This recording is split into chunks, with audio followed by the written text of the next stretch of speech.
ఈ దేశాన్ని నడిపిస్తున్నటువంటి ధర్మం సనాతన ధర్మం. నువ్వు ముస్లిం అవ్వచ్చు, క్రిస్టియన్ అవ్వచ్చు, హిందూ అవ్వచ్చు. కానీ నువ్వు సనాతన ధర్మం ప్రకారమే బ్రతకాలి.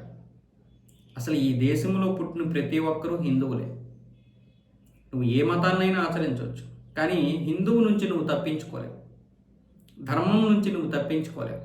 ఆ ధర్మం ప్రకారమే బ్రతకాలి. ఎందుకంటే అది ఈనాటిది కాదు, ప్రకృతి కూడా ఇందులో పుట్టింది, లేదా ప్రకృతితో పుట్టినటువంటిది. అంటే ప్రకృతిని మనం గౌరవిస్తున్నామంటే అది ధర్మాన్ని గౌరవిస్తున్నట్లు. అలాంటి సనాతన ధర్మం నీకు ఈ పొట్టని ప్రేమించాలి, గట్టును ప్రేమించాలి, భూమిని ప్రేమించాలి, సమస్త పంచభూతాల్ని ప్రేమించాలి అని చెప్పింది సనాతన ధర్మం. ఇది ప్రతి మనిషికి కావాల్సిందే. అలాంటి సనాతన ధర్మాన్ని ఎంతమంది వెధవలు విమర్శించారో మనకు తెలుసు.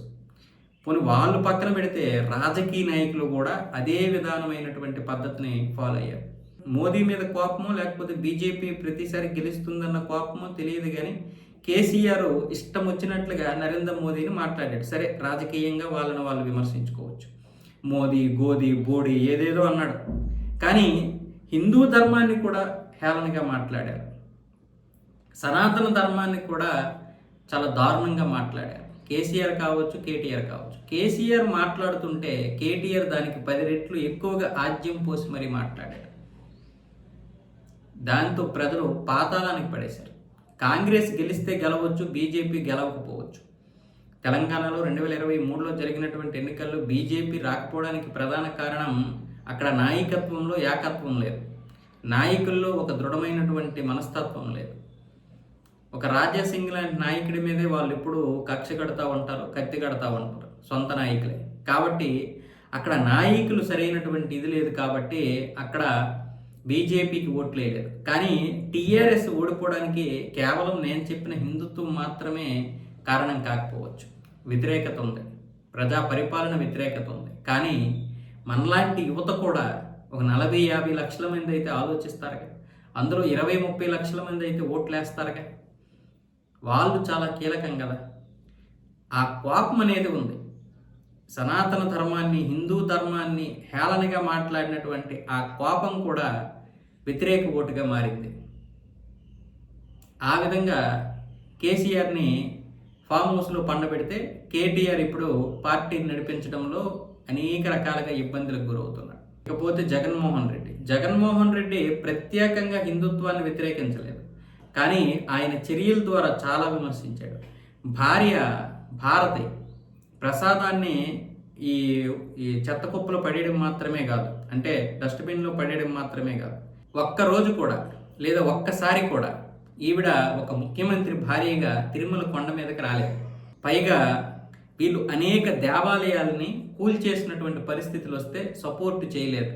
అంతర్వేదిలో రథం కాలిపోవడం నుంచి అనేక దేవాలయాల మీద దాడులు, తిరుమల క్షేత్రం మీద జరుగుతున్నటువంటి ప్రచారం, అంటే ఆ అపఖ్యాతి తీసుకురావడానికి చేసినటువంటి ప్రచారం కావచ్చు, ఆ బస్సులు రద్దీలు కావచ్చు, అమ్మాయిని పులి చంపేయడం కావచ్చు, 6 సంవత్సరాల పాపని చంపేయడం కావచ్చు, అలాగే సెక్యూరిటీ కోసం భక్తులకి కర్రలు ఇవ్వడం కావచ్చు.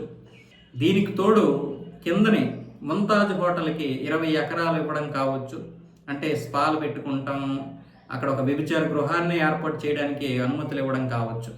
250 దేవాలయాలని కూల్చేస్తే ఒక్క మాట అనకపోవడం, పైగా హిందువులు సొమ్ము వచ్చేసి చర్చిల మరమ్మతులకు ఇవ్వడం, ఫాదర్లకి చర్చి ఫాదర్లకి పాస్టర్లకి 5,000 రూపాయలు జీతం ఇవ్వడం అనేది జగన్మోహన్ రెడ్డి నుండి వచ్చింది.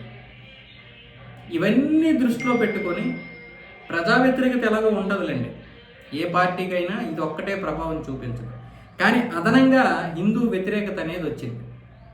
అది ఖచ్చితంగా ప్రభావం చూపించింది. మన రాష్ట్రంలో కేవలం జన్జీ యువత మాత్రమే కాదు, పెద్ద వాళ్ళందరూ కూడా, అంటే 60 సంవత్సరాలు 50 సంవత్సరాలు ఉన్నటువంటి వారు కూడా వారి యొక్క ఓట్లని జగన్కి వ్యతిరేకంగా వేయడానికి ప్రధాన కారణం ప్రభుత్వ పరిపాలన వ్యతిరేకతతో పాటు ఈ హిందుత్వ వ్యతిరేకత కూడా ఉందనే ఉద్దేశంతో పాతాళంలోకి తొక్కేశారు. చివరికి ప్రతిపక్షం కూడా ఇవ్వలేదు, ప్రతిపక్ష హోదా కోసం కూడా పోరాడాల్సినటువంటి పరిస్థితి జగన్కు వచ్చింది.